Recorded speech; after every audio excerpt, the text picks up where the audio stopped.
Coach Studies. I'm going to be conducting my final interview regarding sports with Rojo Reyna. How are you doing today, Mr. Reyna? I'm fine. Okay. Well, can you tell me a little bit about yourself? For instance, where were you raised?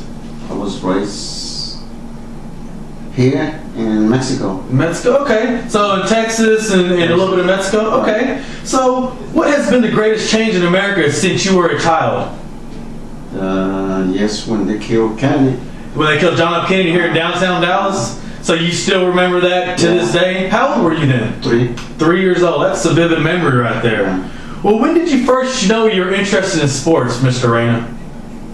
When I started making money. When you started making money. So you got interested whenever you started gambling then, is that correct? Okay, so that's very interesting. So gambling gave you without gambling, you think you have no interest in sports then? Probably not. Probably not? Okay. So who was the most important athlete when you were young or while you were growing up? I think it's Larry Bird and Michael Jordan. Larry Bird and Michael Jordan? So you remember their battles then? Tony Dorsett and Roger Staubach. Okay, so there's more than one. Football memories, football and basketball. Right. Okay, so how is sports different from when you were growing up? Well, like right now it's completely different than the way it used to be. Now they wear those big helmets and they used to wear real, like nothing in that. I mean, it was just leather. So you feel that it's gotten better for people not to get hurt.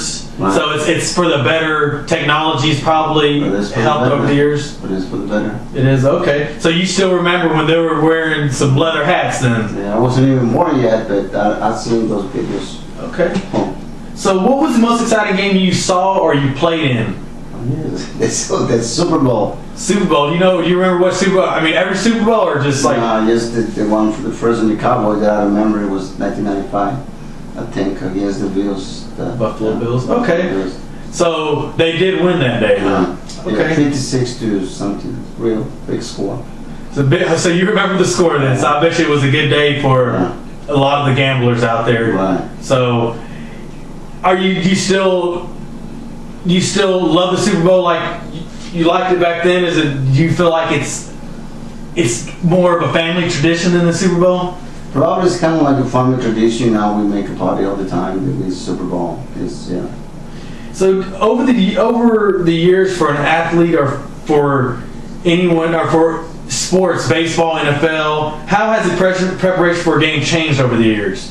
Well, it's been changing a lot because the way they train it right now, the facilities that they have, they never used to have them before. Right now it's indoor and outside, and they got everything to work with them. So it's probably made athletes better as a skill and preparation. So it's probably better for the game then? Yes. Making the game more exciting, you would think? Yeah.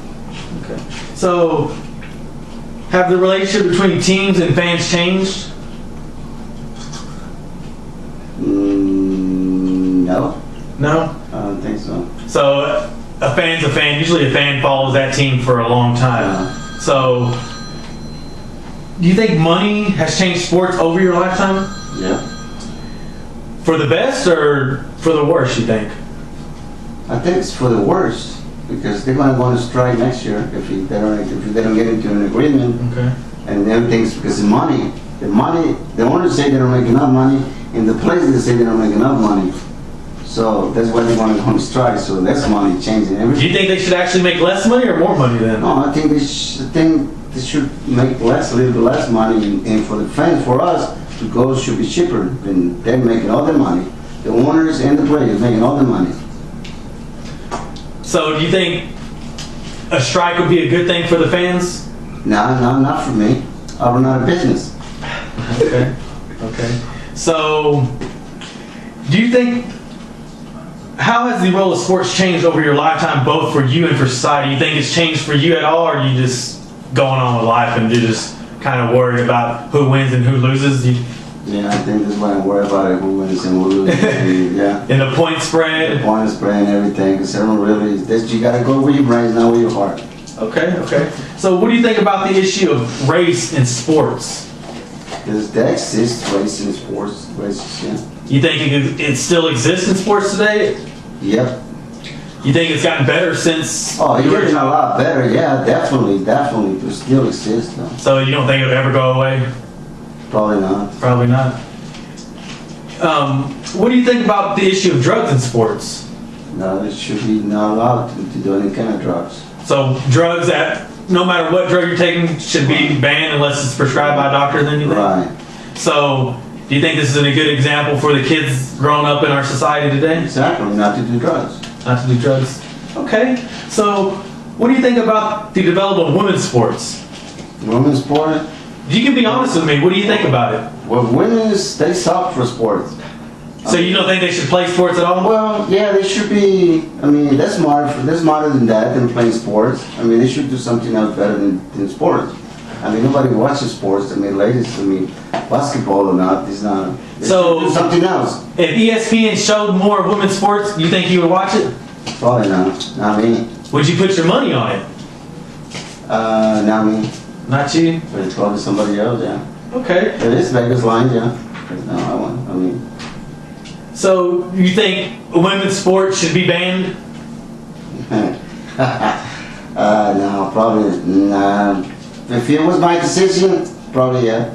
Okay. Well, Mr. Rojo, thank you for this interview. This is my last interview of the day for Culture Studies class. I hope you enjoyed it, and y'all have a great day. And thank you, Mr. Rojo. Yeah.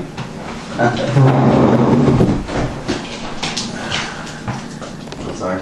Yeah, you're supposed to be here to do that.